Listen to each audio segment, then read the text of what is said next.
میں آپ کے آگے ہاتھ جوڑ رہا ہوں، خدا کے لیے اس ملک کی زراعت کو بچا لو، اس ملک کے کسان کو بچا لو۔ اگر ہمارے جائز مطالبات نہ مانے گئے، میں واضح کہہ رہا ہوں، ہمارا کوئی مطالبہ غلط ہو، پاکستان کے خلاف ہو، پاکستان کے مفاد میں نہ ہو، پاکستان کی معیشت کے لیے بہتر نہ ہو، زراعت کے لیے بہتر نہ ہو، آپ نہ مانیں، پھر حکومت کہتی ہے کہ کوئی شارٹیج نہیں ہے استعفیٰ بھائی ڈی اے پی وغیرہ کی۔ وہ شارٹیج اس لیے نہیں ہے اگر استعمال میں کمی آ گئی ہے۔ پاکستانی کاشتکار کو ذبح کیا جا رہا ہے، اور ذبح کس کو؟ انڈا دینے والی مرغی کو ذبح کیا جا رہا ہے اس وقت۔ یہاں ریسرچ ہو، بہتر بیج آئے، بہتر، اور اگر پیداواری میں ہم پلہ بنا دیا جائے، ہم دنیا کا مقابلہ کر سکتے ہیں، ہم بیلنس شدہ فرٹیلائزر کر سکتے ہیں۔ دیکھتے ہوں گے سوشل میڈیا پہ کہ لوگ اس پہ ہل چلا رہے ہیں، لیکن ابیانہ ہمارا 300 سے لے کے 500% تک بڑھایا گیا۔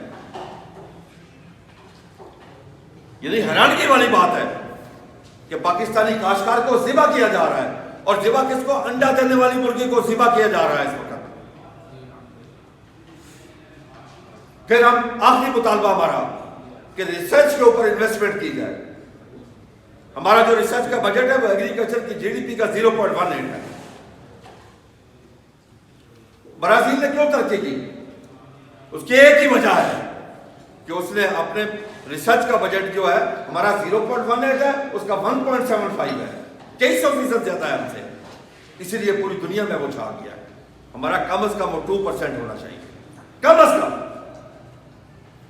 2% ہونا چاہیے، تاکہ یہاں ریسرچ ہو، بہتر بیج آئے، بہتر، اور اگر پیداواری میں ہم پلہ بنا دیا جائے، ہم دنیا کا مقابلہ کر سکتے ہیں، ہم بیلنس شدہ فرٹیلائزر کر سکتے ہیں۔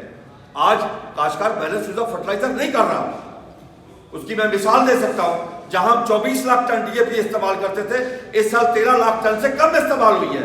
پھر حکومت کہتی ہے کہ کوئی شارٹیج نہیں ہے استعفیٰ بھائی ڈی اے پی وغیرہ کی۔ وہ شارٹیج اس لیے نہیں ہے اگر استعمال میں کمی آ گئی ہے، تو پھر شارٹیج کیسی ہوگی؟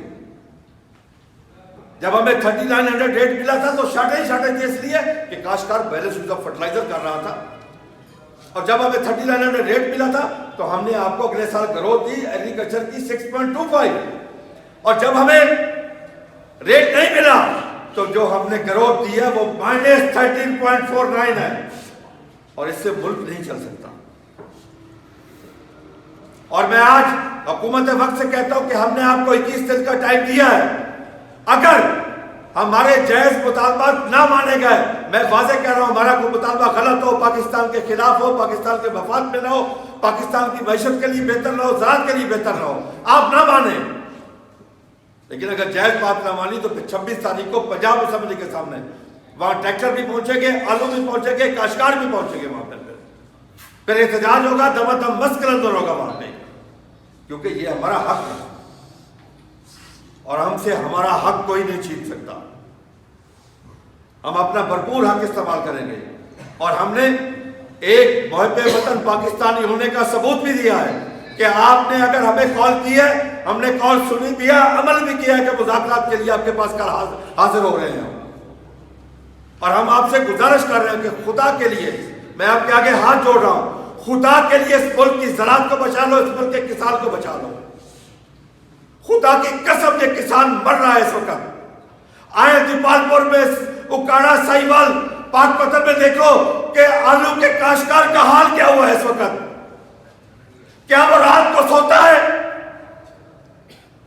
کیا وہ اس وقت دماغی طور پہ فارغ نہیں ہو چکا؟ کیا یہ چانس نہیں ہے کہ اس کو ہارٹ اٹیک ہو جائے جب وہ منڈی سے واپس آتا ہے؟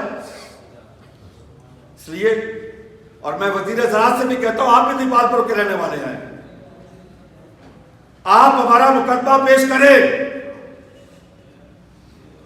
آپ روزانہ وہاں پہ دیکھ رہے ہیں کہ کاشتکار کے کیا حالات ہیں اس وقت۔ میں آپ سے گزارش کر رہا ہوں میڈیا کے تھرو کہ خدا کے لیے اس کسان کو مرنے سے بچا لو، اور پورے پاکستان کی زراعت کو بچا لو۔ اگر یہ زراعت نہ بچی تو یہ ملک نہیں چل سکے گا، آپ کے پاس سوائے زراعت کا اور کچھ بھی نہیں ہے۔ Thank you.